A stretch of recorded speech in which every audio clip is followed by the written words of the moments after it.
Ruth is a classic biblical story of love, redemption, and loyalty, but many people may not realize that the names of the characters themselves help make it, as one author puts it, a microcosm of Israel's journey and destiny.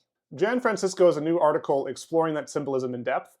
For instance, Naomi and Elimelech mean respectively the pleasant one and God is king. Naomi's marriage to Elimelech thus makes her the delight of God, helping to represent Israel as God's covenant people. Naomi's two sons have names that mean sickness and destruction, which when they leave Israel for Moab and marry Moabite women could represent Israel's rejection of God, as further symbolized by Elimelech's death. These two Moabite women represent two different types of Gentiles in their relationship to Israel. On the one hand, you have Orpah, whose name means stiff neck or obstinate, and she turns her back on Naomi, while Ruth, whose name means friend or female companion, helps Naomi through her trials. Ruth eventually meets Boaz, a relative of Elimelech, whose name means strength or swiftness, and who rescues the family as a redeeming kinsman. Christ is clearly that redeeming kinsman, and the story of Ruth could be seen as a promise that Christ would redeem those faithful Gentiles and bring them into the kingdom of God, just as those Gentiles in turn supported, restored, and helped gather Israel.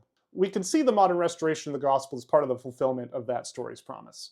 Gentile nations have been preached to and brought to God's covenants, and Gentiles in return have helped build, restore, and gather Israel back into God's fold. Francisco uses her article to flesh out those ideas in cool ways. Check out the links in the description for more, and I'll see you next week.